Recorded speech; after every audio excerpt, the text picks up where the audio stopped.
All right. The time has come where we are gathered here today to get ready to spruce up those resumes and give yourselves the best shot possible at landing your dream job.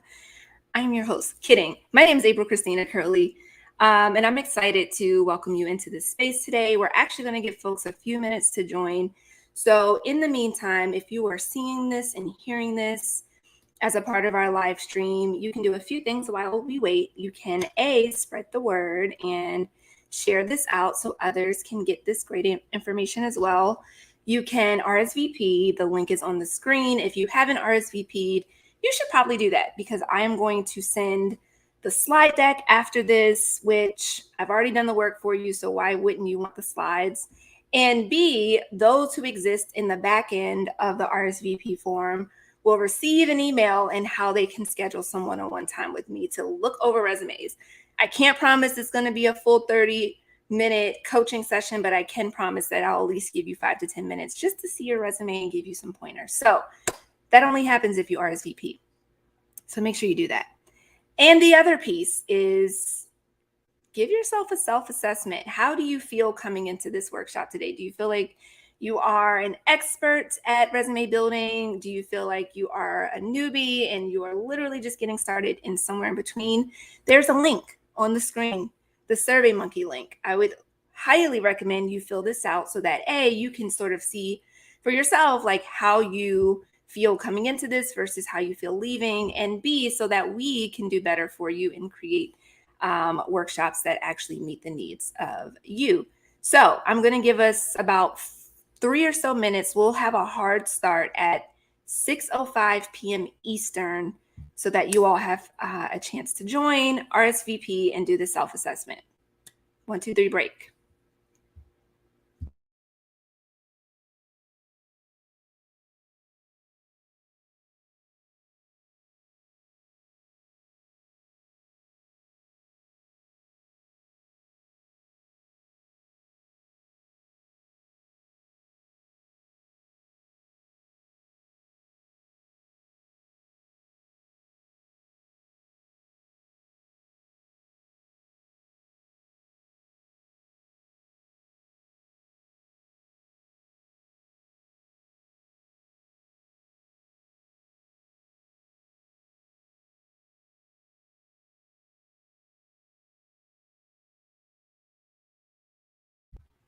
Hello, friends. I see folks chatting in, which I love. So welcome, Abdullah and Christina and CH. I'm glad you're here. And all of those who are viewing, who I can't see, I welcome you as well. And if you're just joining us, I'm giving folks 2 minutes to get your snacks, get something to jot notes down with, maybe have your resume up in front of you, fill out the RSVP link so you can get the slides after, and do your self-assessment, which is the SurveyMonkey link that you see. So you have about 2 minutes to do all those things.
All right, my wonderful friends, it is 6:05 p.m. Eastern here in lovely Baltimore, and we are going to get started because I want to respect your time. I anticipate this will be about an hour long, but I am going to stay on 30 minutes after our close for any questions or any comments. I actually want to show you all some of, some examples and a template that maybe you can use. So if you want to stick around after, that'll be there for you. Housekeeping, really, I don't have any housekeeping rules. I definitely want to say thank you to the Get Cities team, to Christina, to Ari, Ayana, and team. I really appreciate you all in working to make this come to life. I always say, I don't know if you all are going to ask me back because I know that my style is very unorthodox. So if you've never been in a workshop with me, please know I keep it real. And I'm sorry that in some cases may make you uncomfortable. But here we are. So we're going to zoom through this. I do want you to know that there is a lot of information in here, and the expectation is not that you walk away like having all of these pieces and then you can just like go conquer the world with a stellar resume. It will take some time, and I will often tell candidates that this is the hardest part: collecting the information, formatting it, curating it in a way that makes sense for your career path, and then continuing to build it out because your resume is a living document. So just know this is the hard part. And if you walk away feeling overwhelmed, that's normal. And at the same time, you have me in your corner now. So please know, like, this isn't one and done. We'll continue to support you in ways that you need after this workshop. So let's move forward. I can sort of see comments. So if y'all are commenting, I love you, Jermaine, Alice, and Rebecca, as told by Bria. Is that my homegirl? I'm glad that you all have joined us. So let's actually move forward because there's a lot to get through. And the first thing that I just want to, be clear about is just like your 3 C's, because again, this is the easiest way for me to break this down for you in the way that a recruiter thinks about a resume is the 3 C's. It should be clear, concise, and clean. Okay. So realistically, resumes are skimmed very, very quickly. I'd say on average about 6.5 seconds that a recruiter will have your resume in front of them and make a decision on whether or not they're going to swipe left or swipe right. If you know Tinder, which I don't, swipe left means you throw it out. Swipe left means you throw it out. Swipe right means you keep it in. And as a recruiter is looking at resumes, it really is that one or two, right? It's you're either not a fit, or we can't tell that you're a fit based off of what we have seen on this sheet of paper, or you are in some ways a fit, and we're going to move you to the next stage of our process. So in order for a recruiter to digest all of the information that they need very quickly, we need to make sure that your resume is clean, clear, and concise. So most humans, y'all, are going to start from the top of the page to the bottom, right? Which means that all of the most important information that you have on your resume should exist from top down, okay? So let's talk about the sections that you should have really quickly. So, and I'll go back real quick. These are the 5 sections that we're going to go through. Lies and slander, structure and format. We're going to go through these 5 buckets. And so if there's anything that you take from me today, please just make sure you have these core buckets as a part of your resume. So that will be your personal information at the top and in this order, realistically. But I have some, I guess some caveats depending on which group you are in, whether you're entry level or senior level. This might look a little different, but personal information, education and scholarship, skills and projects, work and internship experience, leadership awards, and extracurriculars. Now let me go back. Your resume as a clear resume needs to be something that anyone can pick up and really truly read the words that you've written and understand it, right? So we don't really want to see, as a recruiter, overcomplicated words that like truly I'm gonna have to pick up a dictionary just to understand what it is that you're trying to communicate. I'm not impressed by that. In fact, that makes my job harder. So I really encourage you all to make sure that you're keeping it as clear as possible with the most effective word choice that you can think of. And I'll send you a list, truly a list of hundreds of words that you can use that are clear, that make sense in the context of your resume. Concise. Now we'll talk about this a little later, but generally, yes, you want to keep your resume to 1 page. But again, it really just depends on the level that you are in your career and in your career path. I'd say 2 pages for someone who's been in their career, a decade or longer, it's really okay. Because if you have substantial experience that's relevant for the job that you're applying to. Like, you want to demonstrate that. So in my opinion, it's okay to have 2 pages as long as it makes sense for your career path. And then the last thing, clean. Y'all, if there's anything that I can tell you, it is just formatting is going to make or break your resume. And because again, as a human, we want to, see something that's easy to read. It's quick for me to gather information. If you have a format that is, busy with colors and different fonts, and it's inconsistent with bullet points, and there's just a lot going on, I'm telling you right now, I'm swiping left in a heartbeat. So keep these 3 things in mind as we move forward. Okay. This is the structure. And as I shared, this is going to change again in some ways depending on who you are, which is why, after this, in my best bandwidth possible, if you have RSVP'd, I'm going to give you at least 5 minutes of my time for free. I don't charge y'all because I love you. Just to see, your resume independently and maybe give you some high level things that you can work on to make it the best version of your resume possible. But in terms of structure, there's really no right or wrong way to do it. And here are the best things that I can tell you. Okay. First of all, we want to use a template. So I just talked about formatting. My best advice is, in order to structure your resume in a way that makes sense, please just choose a template. And you can go to, there's one called Credle.io. I'll put it in the chat. And there's Canva, y'all. There's all of the Microsoft and Google suites, like documents, have resume templates that you can choose from. And I highly recommend that you choose one of those templates, because if you try to draft a resume from scratch, it's going to be noticeable. And we don't want to see that, because, like, again, that formatting is going to be off and inconsistent. So that's the first thing. The second thing I'll say is your resume is a living document. And that means you should be constantly updating your resume as your life and career progress, which brings me to the next point, which is, and y'all, I hate using this word because I understand the complexity. So roast me, but give me some different word to use. You should have a master resume.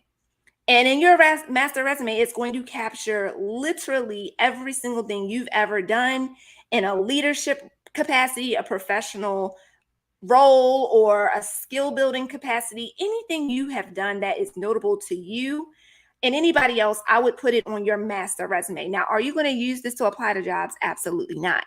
But do you have it in your back pocket so that you can pick and choose as you need? Yes, you do. And at the end, if you stick around, I'll show you my master resume, because it is ridiculous. But I have even things from high school on that resume, because, again, if I'm applying to a job and they want to know about my experience working with at-risk girls or at-risk youth, I might put something all the way back since my high school days, because I have that experience. So just keep that in mind. I like to think of your master resume as your closet, right? So, like, depending on the weather, you're going to pick and choose what it is that you feel is relevant for that day or right for that day. And the same thing is true when we're looking at jobs that we're going to apply to. You should be very clear on what that job description says. And therefore, you need to go to that closet, that master resume, and start picking out the things that make sense, that hit all of the things that job is looking for or requiring. The other thing that you should be doing, but if you're not, I'm giving you this advice now, is you should make sure that anytime you're applying to a job, you are not submitting the exact same resume. That's a big no-no, and you're probably going to be rejected. Okay. So you've got to literally take some time to curate a resume depending on the job you're applying to, by having that job description right up next to you and using that language and embedding that language into your resume throughout. Okay. So, man, this is hard when I don't have people talk to me. I love y'all. I know you listening though. Okay. So now that we've talked about those core pieces, let's actually do a deep dive. Okay. So we're going to start from the top, like Cardi said. We're going to start from the top with your personal information and what should be including your personal information. So I'd say best practices are this: make sure your name is included. And I encourage you, because, again, I am absolutely someone from the queer community, and pronouns are important. So make sure your pronouns are there, but also use the name that you are comfortable with folks calling you by. Okay. So even if it's not the name on your license or your state ID, we can make that make sense when the time comes. But, like, if you have a name that you've chosen for yourself and that's what you want people to call you by, you can put that name on your resume. An email address. Make sure this is an email address that you check often, that you know is going to give you notifications when things come through. Because again, I have seen so many times where candidates had, recruiters trying to reach out through the email address on their resume, and it would bounce back, or it wasn't no longer in use. Especially if you're a student and you are using your edu address, I wouldn't recommend doing that. I would highly recommend using a regular email address.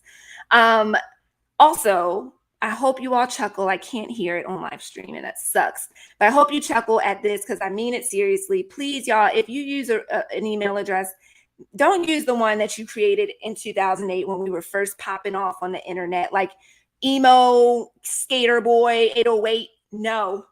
Okay.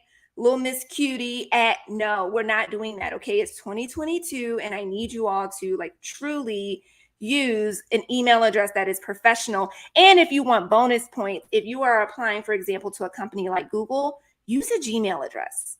It really is that simple. Okay. So think about that as you're thinking about the email address that you use. Phone number, please make sure you have a number that's one that you check. Actually, I've had a lot of candidates use a Google Voice number, which is okay, but sometimes things get lost in translation. So highly recommend that you use a phone number that you can have access to at all times. When it comes to address, I recommend actually that you do not need to put your full address on anymore.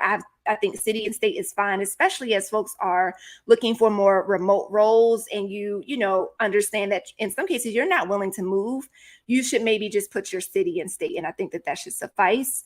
And then any profiles that you have externally, I highly recommend including your LinkedIn profile, your GitHub profile, if that's applicable, and any personal website. So some people now have link trees, or like you just have your own Squarespace that you've created. Please add that to your resume and link it, hyperlink it, because these days, right, you're submitting your resume electronically. So it is super best practice to hyperlink things, because recruiters will actually click on those things if they're interested. So make sure all of that is up to date.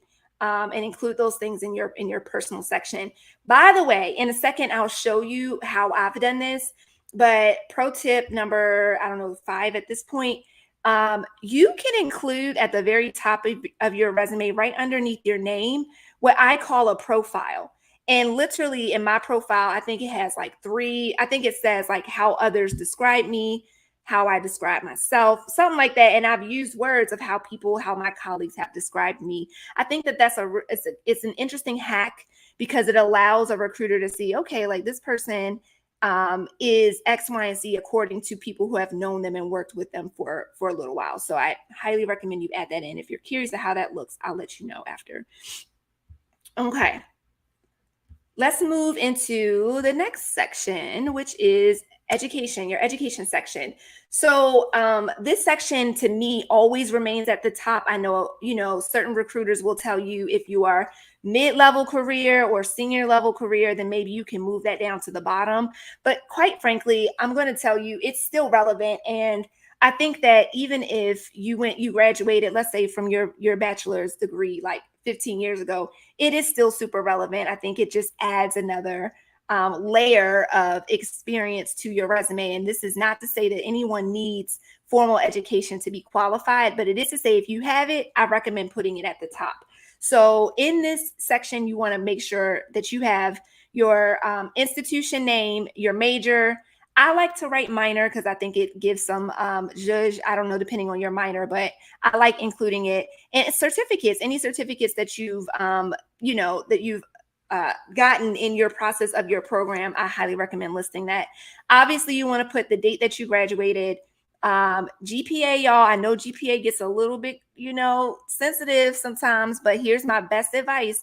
If you feel like one of two things is true, if you feel like your GPA isn't as strong in life, and you felt like you had some tough times in school, I would say leave it off.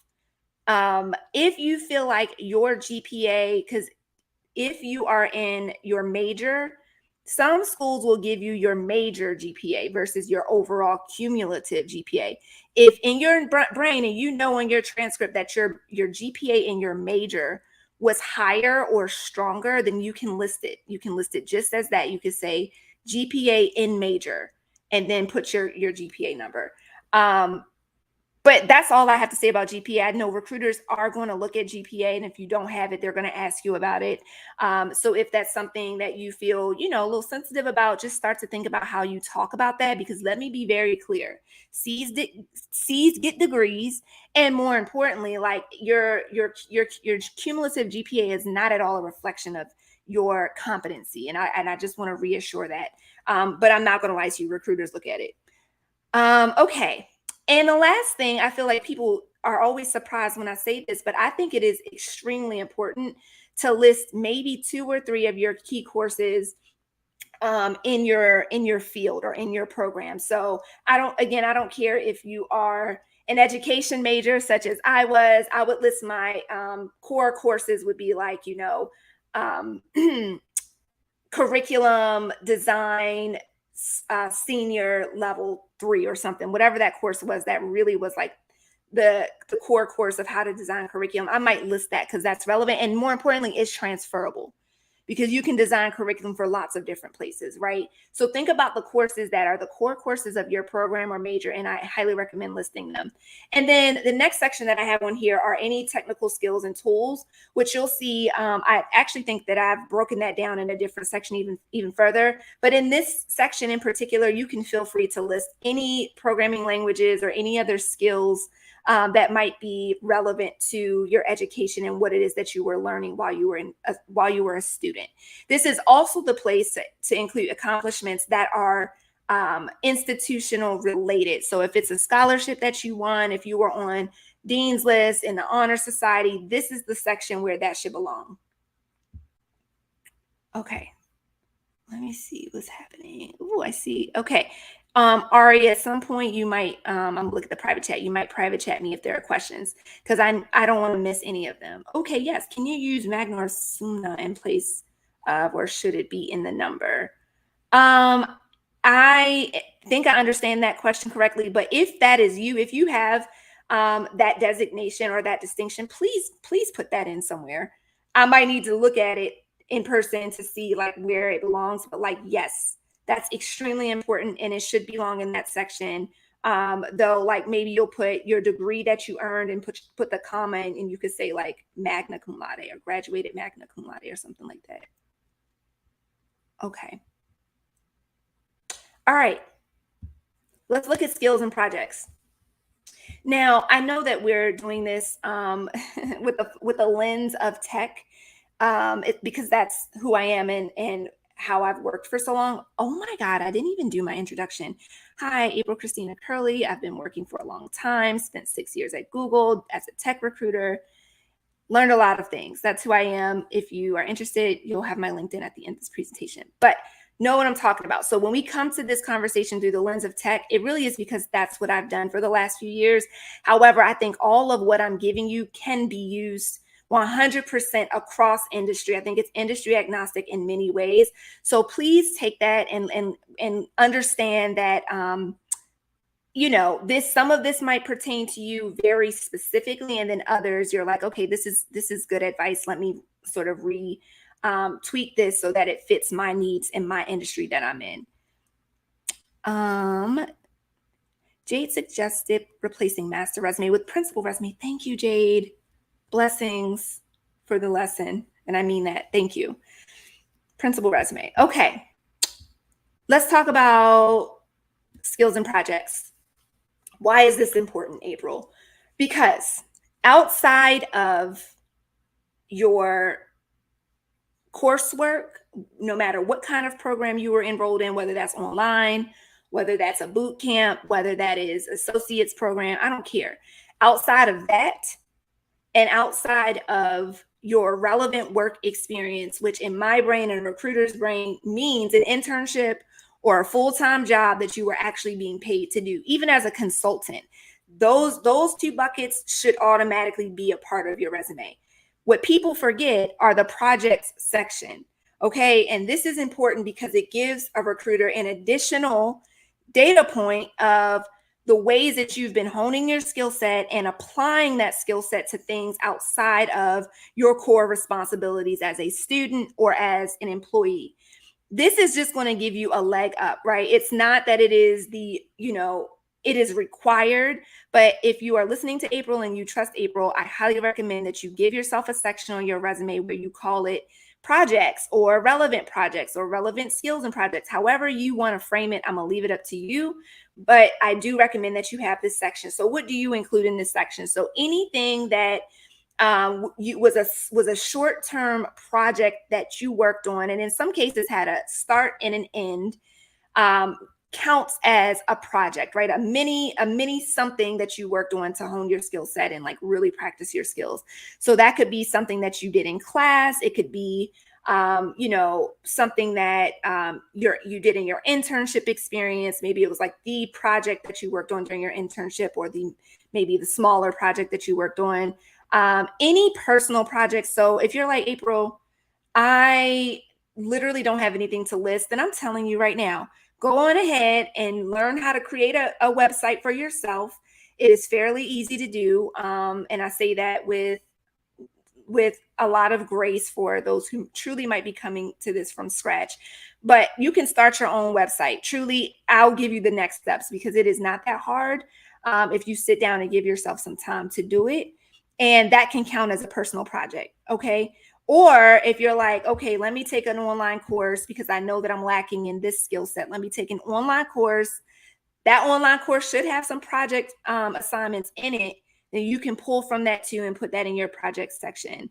And then obviously, if you're on the technical side and you're doing like open source projects as a part of GitHub or anything else, hackathons, you can list that in your project section for sure. For our project, should we pick the best two? Yeah, I would absolutely say pick your strongest two that demonstrate like what exactly it is you were working on, and B, the tools that you used, and the skills that you were able to demonstrate in that project. And then in a second, we'll talk about outcomes and results. But hear ye, if there's literally nothing else you take from this live stream today, it is that you should absolutely have quantifiable outcomes and results all sprinkled throughout your resume, because that is going to be the spark that takes you to lift off. Okay, because it's a great thing to have all of these pieces in place and still you don't have any numbers that demonstrate the impact that you were able to make, whether that was as president of a student group or an intern at a company or a personal project that you were working on for a family member. Ask yourself, what did I actually contribute? How did I impact? What were the data points that I can use to demonstrate to a recruiter that I actually had some impact? This is the hardest thing to do. When I meet with candidates, the number one question and probably the most time that we spend is trying to pull out those quantifiable data points that demonstrate your impact. It is very hard to do. So when I'm telling you this now, just know I'm giving you some grace to start thinking about it now and tonight and this week about how you can ask yourself, what is it that I've done? How can I actually capture that in a number? Vanessa said, I included my projects in the bullet points of my experience to make space for the leadership section. Is that okay? I think that that's okay. I certainly think that that's okay. Especially if you don't have work experience yet. If you are an undergrad or entry level, or even if you're switching careers in some ways, your projects are things that you can control mostly and you can drive them. And I would say that can absolutely stand in place for now if you are lacking relevant work experience, depending on what job you're going after. The only other thing I'll highlight is this down here. So again, if you're wondering, okay, April, how do I capture the quantifiable accomplishments, right? There's this equation that was sort of created by someone at my former employer, which is really useful in this case. And it is accomplished. Say to yourself, I accomplished X as measured by Y by doing Z. And if you can use that line and gut check yourself as you go through each part of your resume and use that, you'll be on a good start for sure. Okay, I'm gonna move. So, okay, so I did add these in here, y'all, because I wanted to because I'm a visual learner, I wanted to make sure you had some examples of like how to do that, or the difference in what a listing could look like. These aren't the strongest examples, but I think you might get the point. So let's talk about Autumn. Autumn is an undergraduate student, and she's like the president of her, maybe the treasurer of her sorority, and she wants to list that on her resume. So if we're doing this in 3 rounds, let's say I meet with Autumn and Autumn has just simply put managed sorority budget. If as a recruiter I see this, I'm like, I don't know what 8-year-old wrote this, but what budget? How much? What do you mean? What did you write? Like, it's not adding up. So the revision would be, okay, Autumn, add some numbers into that to make it real. So Autumn would then go back and say, okay, I managed $3,000 spring 2014 budget and invested idle funds in appropriate high yielding capital notes. First of all, I truly don't even know what half that language means because I'm not in business. Maybe somebody can break it down for me, but I don't know what that means. So we're going to help Autumn revise some of the language so that it makes more sense. And more importantly, that it really truly highlights the work that Autumn did as the treasurer for that club, that, or the sorority that she was a part of. So the final revision could say something like managed $3,000 for the spring 2014 budget and invested $1,000 in idle funds in strategic fundraising efforts, yielding a 5% return year over year. I at least can break that down enough where it makes sense in my brain. Someone who is non-business, I can at least make that make sense. So think about how you can start to start from, your brute force, like here's the easiest way I can write it, and then start to like increase the language choice that you're using and the numbers that you're using to capture your impact. I think I have one more example here. Aiden. Let's talk about Aiden and their resume. So Aiden is a part of MLT, which is a huge accomplishment. And Aiden wrote in their resume, member of Management Leadership for Tomorrow. That's cute, but that doesn't really tell me a whole lot. So we're going to go back to the drawing board. Aiden's going to say selected as one of 230 people for an 18-month professional development, high achieving diverse talent called MLT. That's better. It's much better. But it again feels a little bit disconnected and not quite as clear as it could be. So the C revision would say selected as one of 230 participants nationwide for this 18-month professional development program for high achieving diverse talent based on leadership potential, ability to contribute to the MLT cohort and academic success. Beautiful, full picture. Now I understand as a recruiter what's happening. I'm like, yes, Aiden is a superstar, rock star leader. Let me swipe right. Let me go back to StreamYard so I can see if I have any comments or questions about this. Okay. Let's talk about work experience.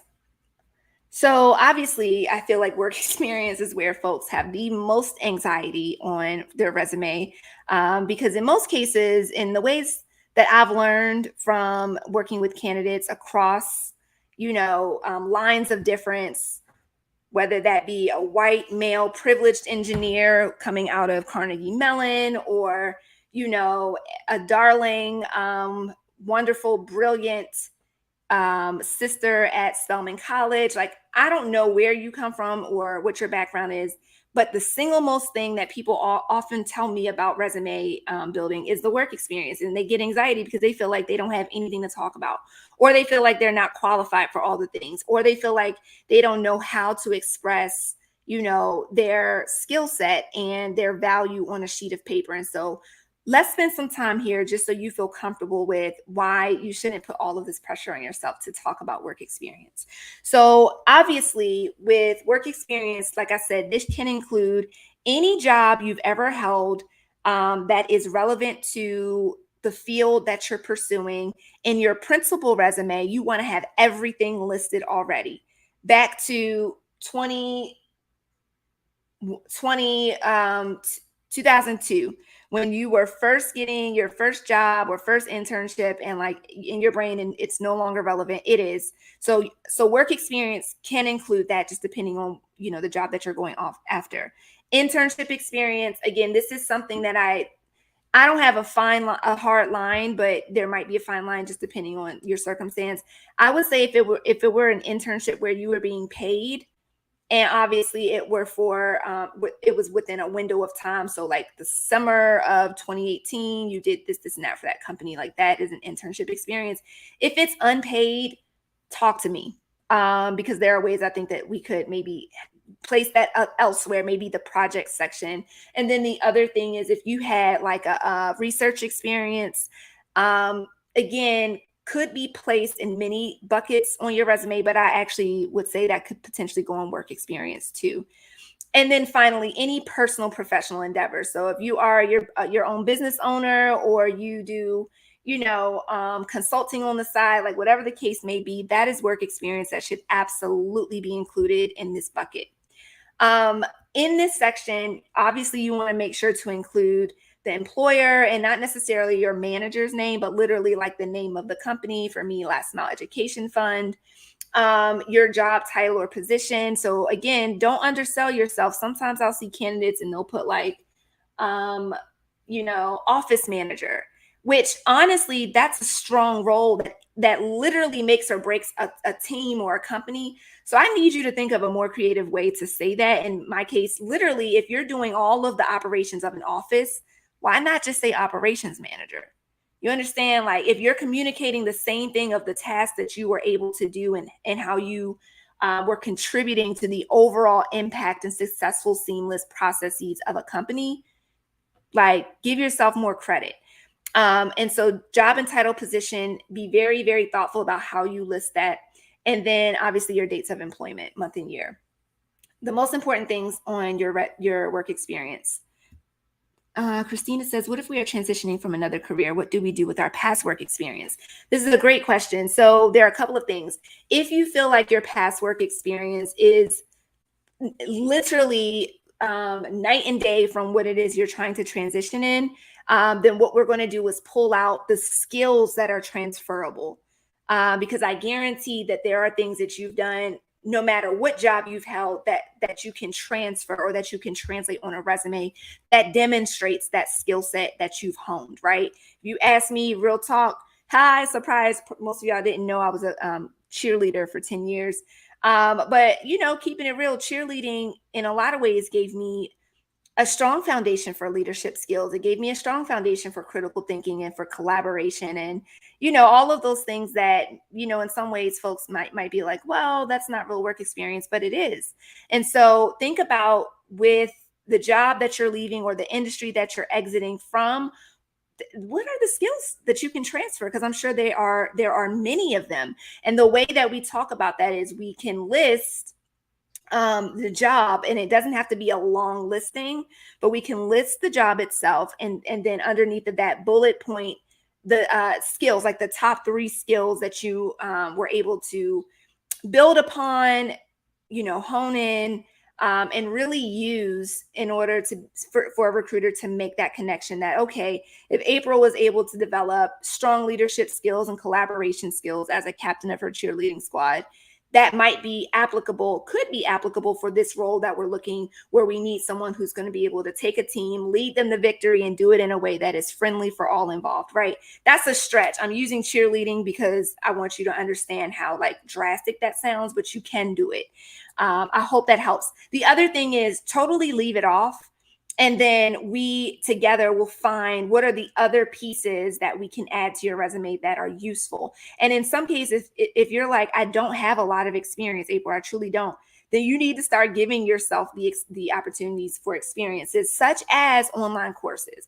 I feel like online courses get a bad rap, but when we talk about Udacity or Coursera, they have some wonderful content for free that you can absolutely walk yourself through, and even do some of the assessments and use that as content on your resume to demonstrate the fact that you're serious about your skills and serious about your skill set. That counts too. Don't ever underestimate or undersell yourself with the ways that you're trying to work on your skill set, because it all counts. Okay, Jade, what are your thoughts, April, on having a multi-page resume? There are a ton of myths surrounding it. I think that if you are entry level and undergraduate, one page really should suffice. And there are ways we can play with that to make sure you get everything on one page. I think if you've been in your career for more than 5 or so years, definitely senior level, it's okay to get to a 2-page resume. In some cases, I've seen 3, but it was relevant. So I'd say if you're undergrad into like your first couple of years of work, 1 page should be fine. Otherwise, anytime I submit my resume, y'all, it's 2 pages. Y'all either gonna read it or not. Okay. Also, what about soft skills? What are your words of wisdom on sharing skills that are less valued, such as qualitative, versus those that most recruiters and hiring managers are looking for? Ooh, this is a good question. Okay, so the soft skills piece, realistically, I think comes through in a couple of ways. It comes through in your descriptions of anything that you list, whether that's a leadership thing that you're listing, a work experience that you're listing, a project that you're listing. I would highly recommend dedicating 1 bullet point to what it is that you were actually doing in that job or in that role or in that space or in that hat that you were wearing.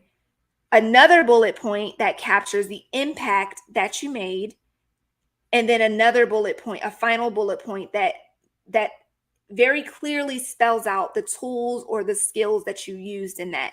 Soft skills can be embedded right on into that. Soft skills such as, cross-functional collaboration. That's not a technical skill. That's, do you know how to engage key stakeholders from across organizations or teams within your company and get them to all align on the same page? That's not a technical skill. That's a soft skill. So there are words that you can use: cross collaborative, key stakeholders, or buy-in and engagement. All of the things that require an ability to almost sell, but more importantly, to communicate effectively. Like, those should be embedded as well in each of the things that you list on your resume. The second way that comes out, by the way, is in that initial phone call. This is a whole other call, y'all, that we will not do today, but heads up, if a recruiter ever calls you and they're like, hey, we just want to have a chat, it's not a chat, it's an interview. Okay. So even if they're like, it's just a 15-minute chat, no, it's not. It's an interview. And that is part of the way that they're going to do an assessment of the soft skills that they can't necessarily glean from your technical resume. And I hope that makes sense. How would you demonstrate your experience if you have short stints at companies? That's a great question. And I talked about this on Twitter earlier because we were talking about like employers who look down on people who job hop. And my response to that was, hey, y'all, love you. Please job hop. Please job hop when it makes sense for your life. Go ahead and do it. And on your resume, you can tell that story and craft a narrative exactly in the same way that you would with any experience that you're going to list. You're going to list it all, and you're going to break it down with those same consistent bullet points. Make sure that's consistent. If you have any listing and it has a bullet point underneath, make sure it's consistent. You've either kept it at 2 bullet points, you've kept it at 3 bullet points. I don't care. Make it consistent. And in those listings, you're going to list what it is that you've done. What was the impact you had? And what were the skills that you gained or the tools that you used? That as your core, foundation of what needs to be included should work for anything that you list, no matter if you were in that job for a year or if you were in that job for 10 years. And again, if you're like, I don't know if that's going to work for me because April, I truly have like 15 jobs back to back, then let's have a conversation, because maybe we don't need all of those jobs on that resume. You do want to include it on your principal resume because it'll come in handy at some point, but you definitely don't need to include all of those things on one resume in particular. So let's talk more about that. But the short end is add it if it's relevant to the role that you're going after, no matter if you have 5 separate job experiences that can speak to that, add all 5 of them. Objective statement on a resume. I think it's okay, but I think it is, I think that there are more creative ways to do that, which is why I recommend the way that I've now done it is as a profile. And I'll show you in just a second what I mean by that. So hold that question real quick. All the questions, I love it. I'm gonna do one more, y'all, and then we're gonna move because I don't want us to miss out on some of the other stuff. What can we supplement if we don't have relevant work experience? Yes, so this is exactly what I mean by using your project section as the section that's really going to highlight, experiences that you have that will demonstrate to a recruiter that you actually have some experience with this particular skill or this particular tool. And an example of that, right? So if you are going after a marketing role, right, or a marketing job. I got a better example. Let's say you're going after a sales role at a tech company, and you don't have like traditional sales in your background or in your work experience. Couple of things you can do. You can bridge the gap for the recruiter, right? I would list my recruitment experience, like literally as a recruiter, someone who's been recruiting undergraduate students for 12 years, and bridge the gap in how I was able to use a sales skill set in order to drive my mission forward and actually achieve results. Because when we talk about skill sets, it's transferable no matter what the title of the role is. So that's one way that you could do it. I think the other way is with, oh, I just lost the thought. Work experience. So the other way to do it is have a few projects that you can speak to in an interview that are tried and true, that will demonstrate the I guess the job criteria that was listed on that job posting. Try to find as many projects as you can that sort of hit exactly what it is that they're going to be looking for. By the way, I don't know that I mentioned this earlier, but I know you all know this, but there are two ways now essentially that your resume is going to be screened. It's either going to be done by a human, and I've already told you generally like a human is going to spend a few seconds and make a decision. Or, and in some ways, I feel like this might actually be better, but I would love folks to give me more of the pushback if I'm not totally getting it. There's an automated screener, which means that automated screener, wherever you submit your resume, is going to use software to quickly read your resume and pull the keywords that they're looking for to fill that particular job role. This is important because, again, if you have that job role right up in front of you on your screen and start to use that language and embed it in your resume with examples, right? I'm not asking you to lie. I would never do that. But I'm saying take that job description and pull out the things that you've done, whether that be through a project or, like I said, in a job or internship, and start using that language to sort of build out the project that you're listing as a part of your work or relevant work experience. There's a lot of ways to play with this. Like there's no right or wrong way as long as we're honest, because anything on your resume is fair game to be talked about in a resume. But I definitely say start to think about the projects that you can include that will sort of pad the resume and make it stronger to a recruiter or a potential employer. I'll stop there. Okay. Oh no, we have 12 minutes. Okay. Leadership and awards. So this is the last bucket. And this, in my opinion, should fall at the bottom of the resume. And again, I think that this section is important because often, and going back to soft skills, often, recruiters want the full package. And they want someone who, has been growing their skill set, who's been applying that skill set, and more importantly, who has been demonstrating a sense of leadership and a sense of, curiosity and taking initiative and being innovative. And all of those pieces you can sort of gather through a section such as leadership and awards. And in this section, you can place anything that makes sense that you want to brag about. Okay. So like if you were in a hackathon competition and your team placed second out of like 50 teams, you should write that on your resume and it should be very clear. Or if you were featured in a publication because someone, was really interested in your opinion on ethical AI, like please list that as a part of your leadership and awards. If you have served in the service industry for the last 5 years and year over year, you increase customer satisfaction. Um, that is an award and an honor that you should include. I don't care if you think it's minimal, it's not. It's important and it should be included on your resume. And then the only other things I would say that you could put in this section are hobbies or things that make you a standout human. In some cases, listen, this don't apply to me either, so I don't want to scare you. But I've truly seen resumes where people were like, I was an Olympic athlete from 2021 to 2022. And I'm like, that's amazing. Like, I'm glad you put that on your resume because now it allows me to, get more information about you. That says you have grit and commitment and like, you've put in some hard work to achieve some of the things you've achieved. So anything you can think of that will, allow a human to see like, okay, this person is a whole person, is going to be useful no matter what. You can even put a fun fact if you like, as long as it's appropriate.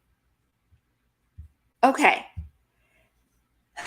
Final resume tips and tricks. So,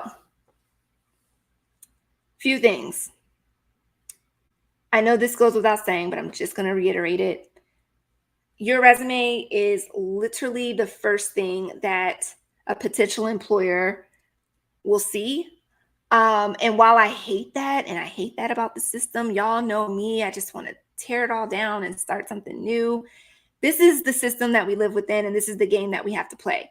So if one sheet of paper is what's standing in the way between you and your dream job, then we need to take this sheet of paper as seriously as possible, okay? Because it is the most important thing that's going to get your foot in the door at least, right? The goal from this workshop, y'all, is for you to go make some revisions to your resume and then start to see, do you get more callbacks?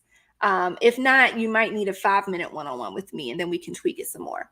But yeah, I definitely think it should be a reflection of your core values, who you are as a person, what you believe, what is the story that's being told about you, as designed and as directed by you. You get to own this.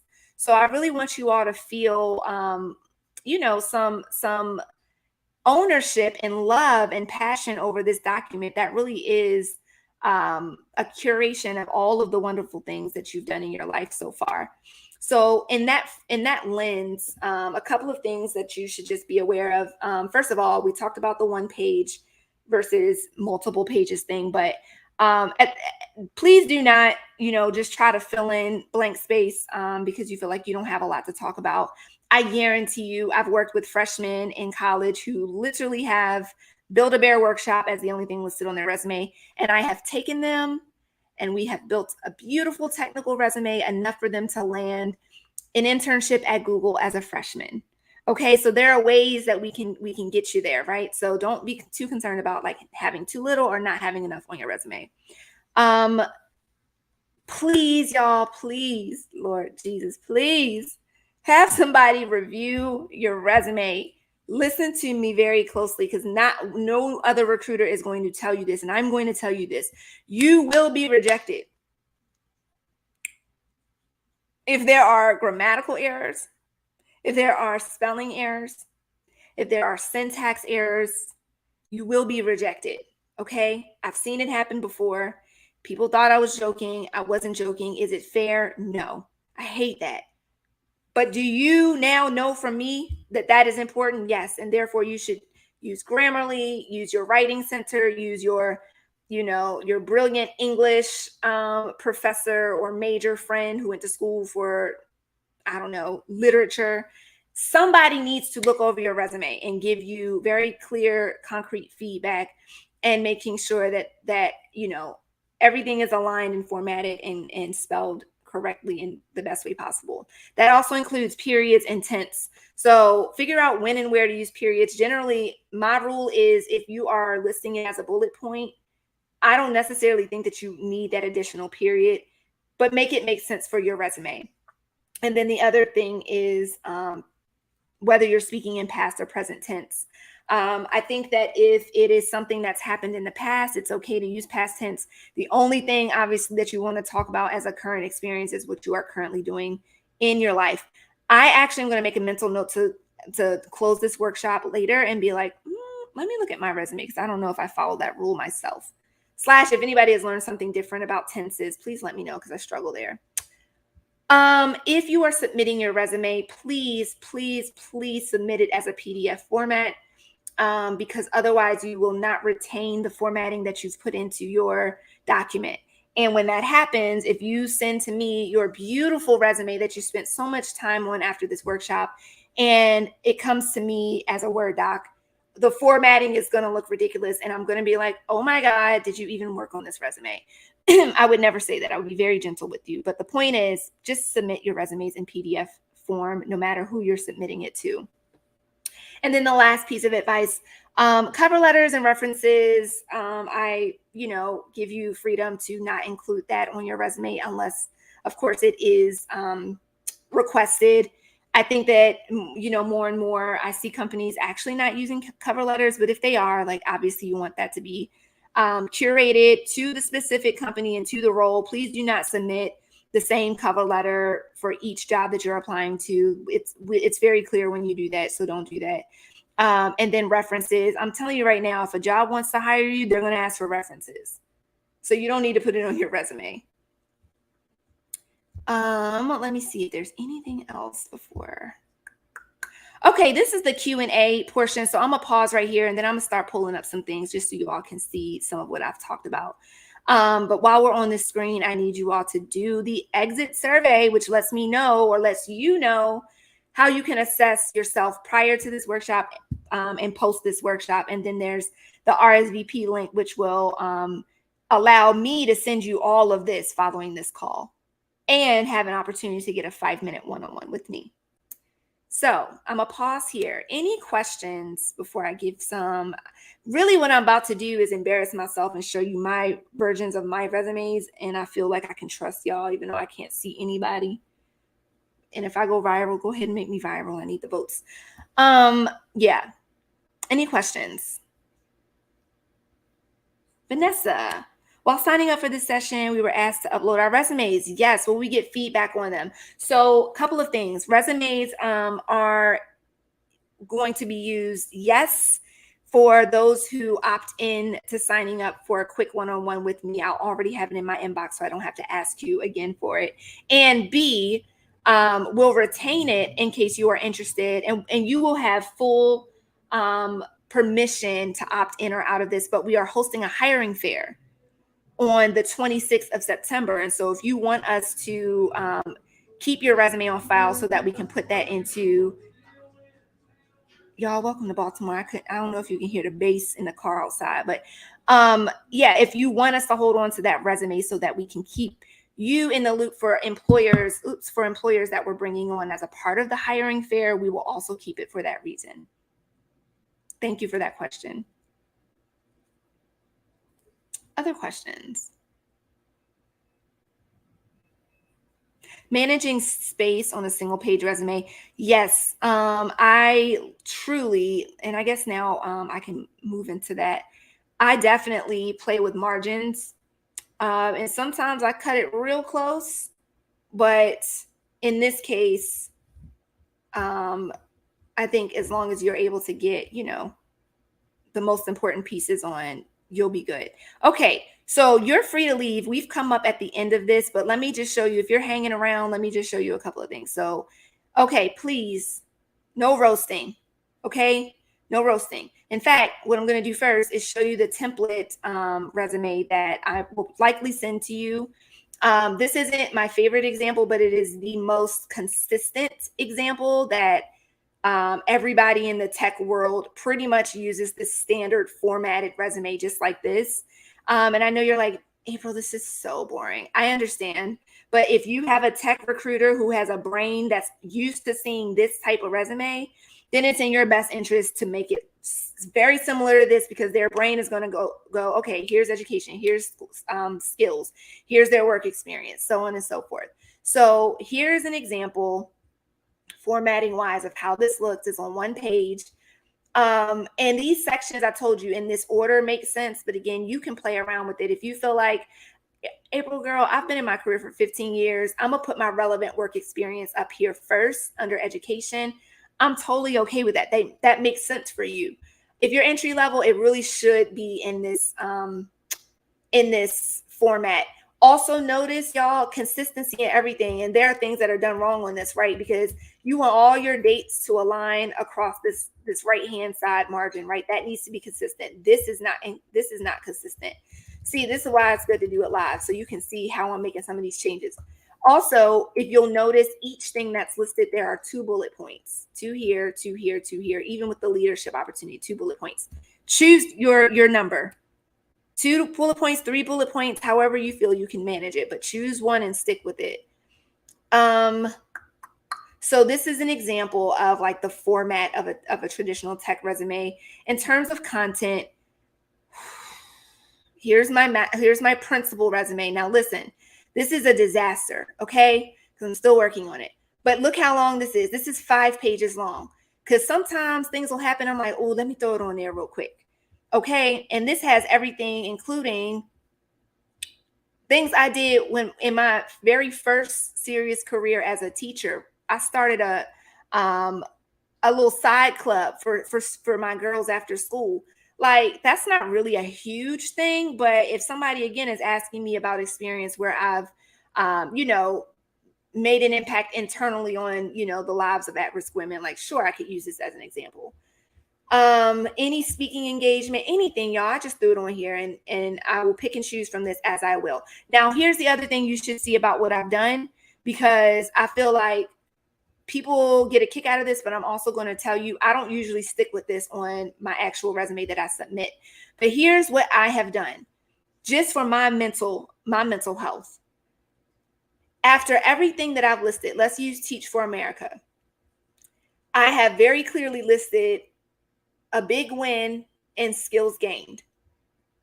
And what that says to me and what that communicates is that I'm very clear on what I can talk about in terms of like the impact that I was able to drive through the work that April did. And so there are numbers there. It gives you a very clear like measurement of impact or assessment of impact. And then I wrote very explicitly skills gained, ability to assess, build, and obtain a talent pipeline, meet deadlines, superior critical decisions. This old, I might reword all of this, but I just want you to understand that for your own sanity, it's okay to write it out this way. In some ways, it'll help the recruiter. Also, y'all can see I've got some things where it has 17 bullet points and 2 bullet points, right? It's inconsistent. This is why I don't use this resume. But if I want to pull out, well, what are the top 3 things that I've done at Last Mile that makes sense for the next job? I'm gonna pull those three things out. Okay, so you're like, well, what does your regular resume look like? This is also a disaster. But at least you can understand how I've started to clean it up, right? So my name is hyperlinked to my LinkedIn, okay? I have publications that I've linked up top. And this is what I was talking about. I hope my friend is still on the call, where we were talking about like, what's another way that you can put objective? You can write something just like this: how others describe me. And I literally asked my colleagues, I mean, you can make it up if you want, but you should maybe ask like those who love you and are around you who can be honest. And this is how I've positioned it, right? I think in the principal resume, I have it as a profile where I listed, the ways that I show up to work every day. So feel free to steal that. But yeah, you'll see, even with this version of my resume, it's more consistent, but there are still way too many words. That's best practice number 10. You don't want blocks of text that read like paragraphs. This is a no-no. Do not do what I've done. I'm still working on condensing it, okay? So that it makes sense for a recruiter to find information very quickly and easily. So do not do what I've done here in terms of blocks of text. I'm probably going to make this 2 bullet points and do my best to include the most important information. And then the last thing that I'll show you is, because you probably are wondering, like, what does it mean like to pull up a job description and like actually embed that? So this is so random. I literally know nothing about PayPal. But what I can tell you, it was very easy to pull up one of their job descriptions. So this is for a back-end engineer. in which, um, what you are going to do for every job you apply to lies. You will do this for your dream jobs. Give yourself at least a list of 20 dream jobs.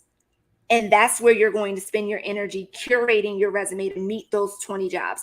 If you have jobs that you just simply want the interview experience or interview practice, submit resumes to the best of your ability. But if you want to land your dream job at PayPal, what you're going to do is you're going to look at that job description and you're going to see all of this language and you're going to copy it into a document and you're going to go line for line and say, okay, have I contributed to a backend, an API development in anything that I've ever done? If the answer is yes, then you're going to take that line and embed it into the role that you've listed or the job listing or the leadership listing or the project listing that you have. And you're going to use that language in that actual listing on your resume, right? If they're like, they describe actively participating in team meetings, like, come on, y'all, everybody does that, right?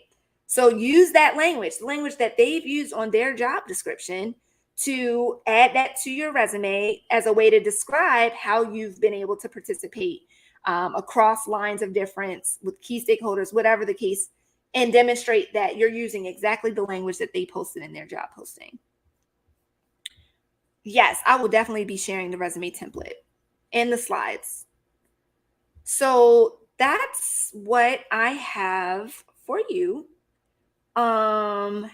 Jessica, how do we schedule one-on-one? So you've absolutely got to RSVP. So let me go back to our presentation. Okay. Right here. And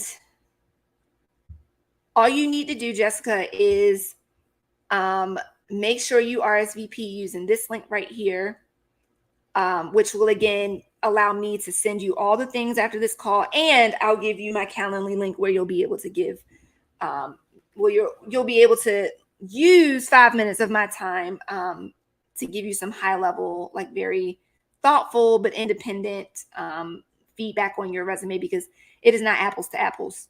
So RSVP, that's the short end of it. Also, self-assessment, y'all. I want to know, did you walk into this feeling like you were an expert or that you were lost? And did you walk away feeling a little bit better? We would love to know that data. Please and thank you. So I'm going to hang on. Y'all have been great. I appreciate you. Happy Monday. I hope it's a great week. I hope that you know you can get this and you can get this done and you can land your dream job. And we're going to beat the system and we're going to play this game that they want us to play. But we're going to do it now that you have me and other people around you who don't want to gatekeep the information. So I hope you gain something from this. But I'll stick around for just a few minutes if there are any other questions. Blessings. Otherwise, adios.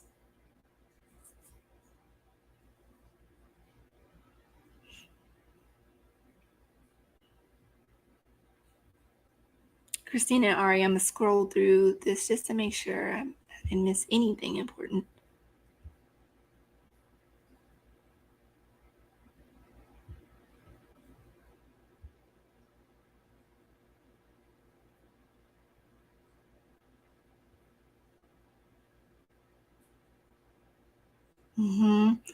Yes, automated tools. In some ways facilitating bias. I agree. Because we know that software picks up the top, engineering schools in the country. If they recognize that name on a resume, there's no telling, what kind of bonus points they get. So I agree. Thank you, Mo, for that point. Justice, yes. Have a question about pay scales and negotiating. Ask it, but I might have to give us a whole other workshop for that. But go for it.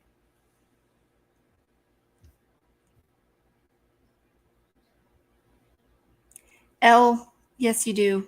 Yes, you do, my friend. Victoria, I appreciate you. Fatima, CLG, y'all are the best. Allison, Justice, Alexis. Justice, were you going to ask or you want to wait?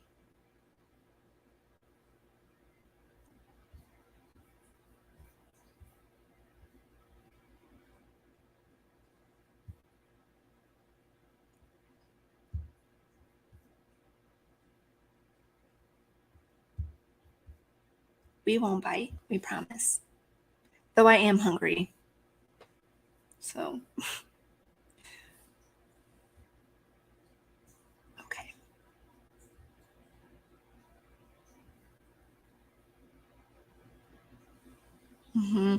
Justice said, I feel like a lot of positions lowball us because of who we are. How to overcome that. Yes, Justice. Yes. And what a name like Justice. We would have a lot to talk about. So this is something, Ari, Christina, make a mental note, because I think that we should do a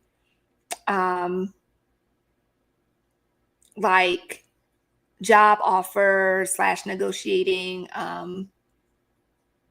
101. I do have a what's those documents called where you put together all the things, an infographic that I'll share after this, because that might help you, Justice. But generally, I would agree. I think that recruiters, in some cases, are very clear on what the expectation of a role is in terms of salary range, and even just like bare minimum benefits.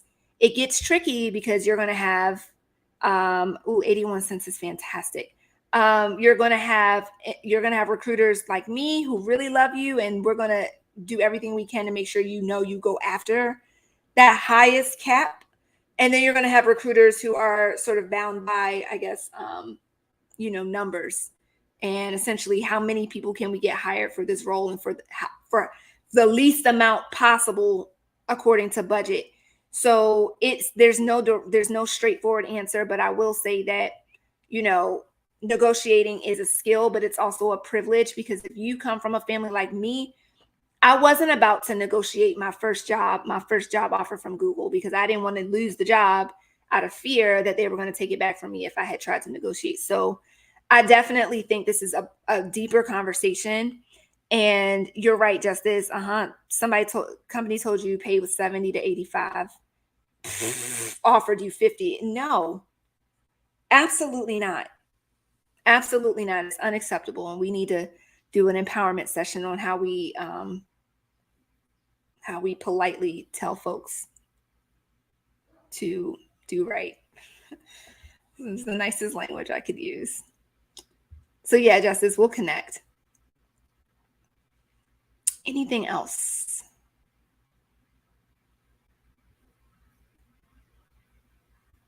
No?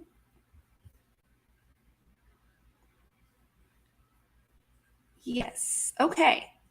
Well, if there are not any other questions, comments, concerns, confessions, please, y'all, fill out this SurveyMonkey post event survey, because again, I'm curious too. I want to know, and you could keep it real. Y'all know I'll take the L quick because I want to do better.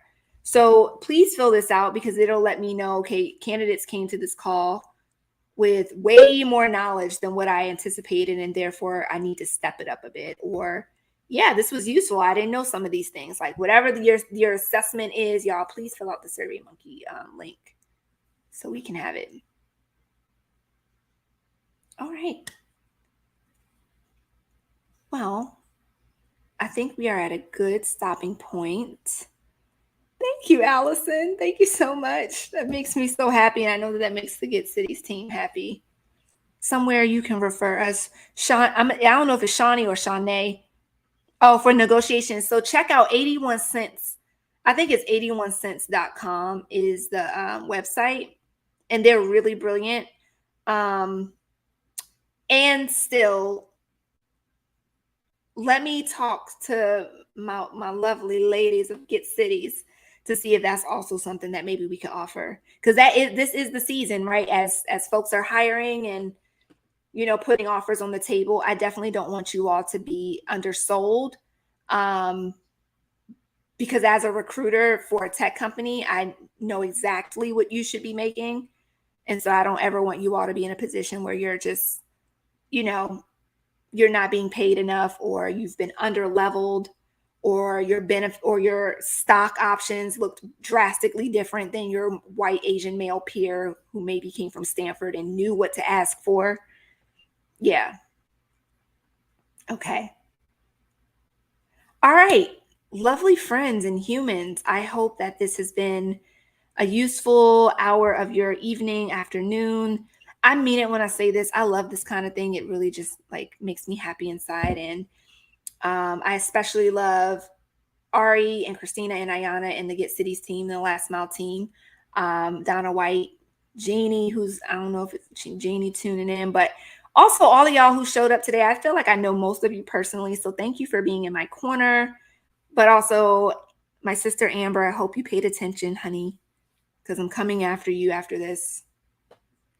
Okay, bye. Love you guys. We'll talk to you again soon. Keep your eyes open for that follow up email coming to you at some point tomorrow. Cool. Okay, bye.